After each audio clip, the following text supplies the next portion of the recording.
Hey everyone, RemanX here, and today we're going to be talking about White Tiger.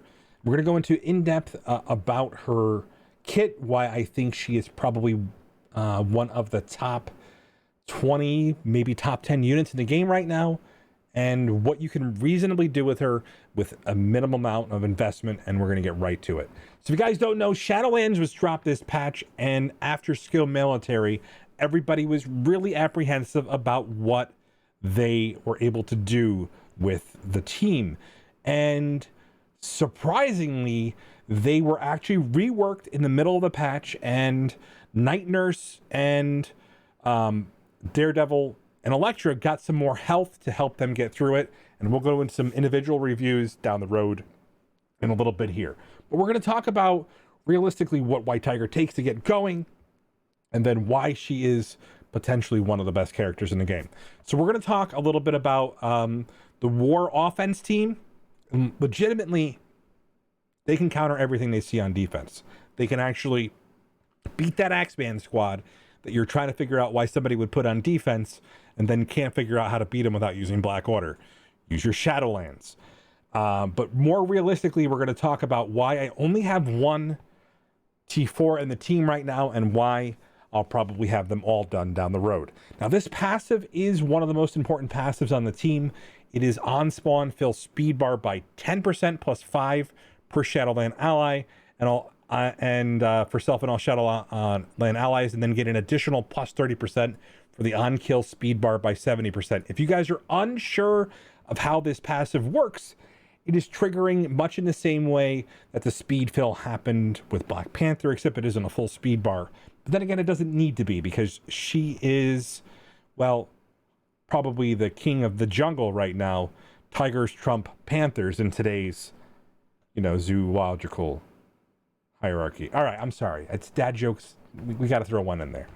So realistically, when we're talking about why we have her as striker, remember, guys, she is exactly one speed behind Elektra, and when you have Daredevil's passive, they go first. And so Elektra will drop that skirmisher. White Tiger will do a two-hit combo with both the strike or secondary attack, which drops up to, and this is the first time we started seeing these on here. Perform a counterattack. It also defense down for 1 turn and slow for 2 turns. And then this is apply defense down for 2 turns.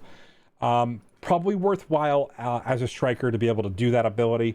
And more importantly, it does affect the power of the counterattack. So she can become substantially more dangerous with the basic.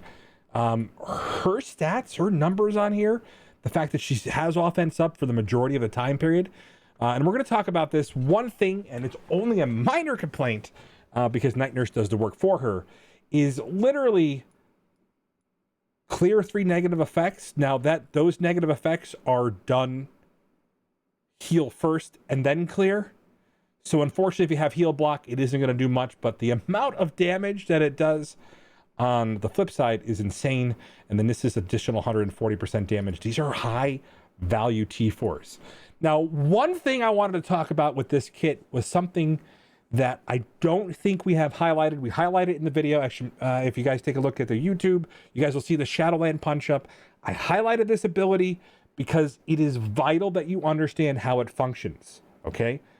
One thing is the way that this is worded. It's a lot like we've seen from other attacks, and I'll give you a quick example, Hela, and we'll talk about that really quickly. So, first time attacks, 140% piercing, and then a bonus attack 2 times for 60% piercing, right? And then it applies heal block and then war ability block. But check this out. Because they're differentiated lines of text, we tested this extensively. If the target has 4 deflects, well, that 4th deflect wouldn't come into play until it started to do the heal block and disrupted.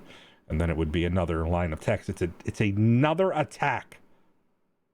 All right, this is actually a 4th attack field. So what that means is characters like Emma Frost, who don't have innate block, you're able to get through and just absolutely decimate them because you're able to apply ability block, and then it's just a resistance check at that point in time. But don't forget, guys, she's going to have offense up, and she's also giving a bunch of She's also getting a bunch of focus here.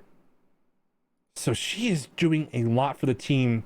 White Tiger is one of the best characters in the game just for all she offers. So if you take a look at her focus here, now obviously this is a 7 red star, but this is predominantly because of the fact that she's given herself that bonus focus.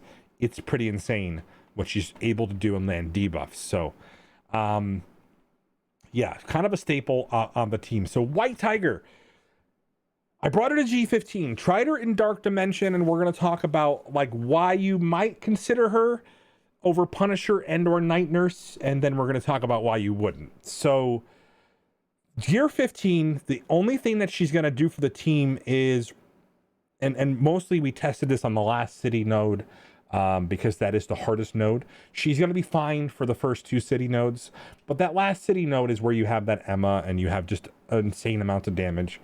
And realistically, the 3 symbiotes screen, Anti-Venom and Symbiote Spider-Man. And those are the 3 I recommend. I do recommend that if you're building your squad, you account enough bio for them. But if you brought White Tiger, something interesting happens.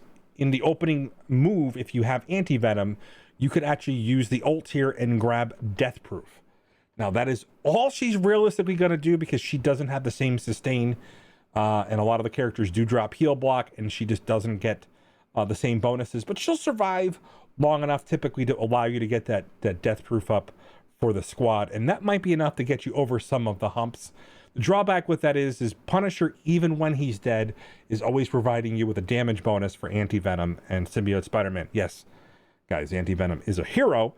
So that's one reason why we like it. Now, Night Nurse, we'll do in a separate review here. We brought her to G15. She is another potential character for DD4.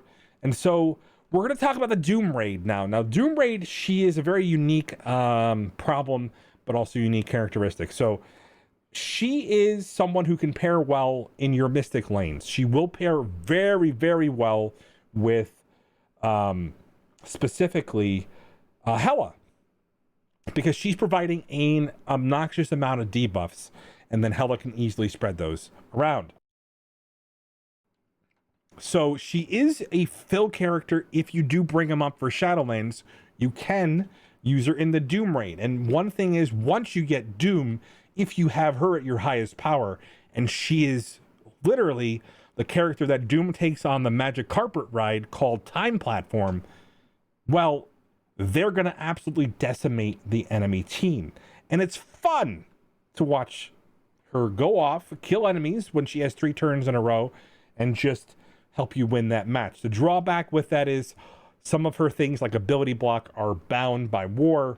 So yeah, a lot of you guys got 4 and 5 stars from the events because you guys saved cores. By the way, I apologize with all the things going on. We didn't get the video up for the event character. We'll do that for the next patch. We'll make sure we have that available for you right away.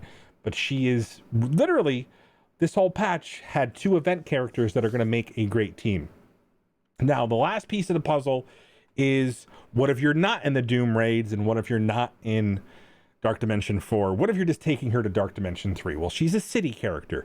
So as a city character, she has some viability in Dark Dimension 3, and because she has some power creep, she is going to be doing some damage. But I will tell you that the city is another one of the harder nodes, and the symbiotes are just going to do more for you early game. She is power crept in that she has some pretty crazy stats. She is, I think, top 10 in the overall stat parade. Until this next patch, we'll have to see how the other characters line up. So honestly, she probably does fit into that whale tier category and potentially instant impact, because with her passive, she's fast. She spawns with offense up for 2 turns. So she's really just a unique character in that way.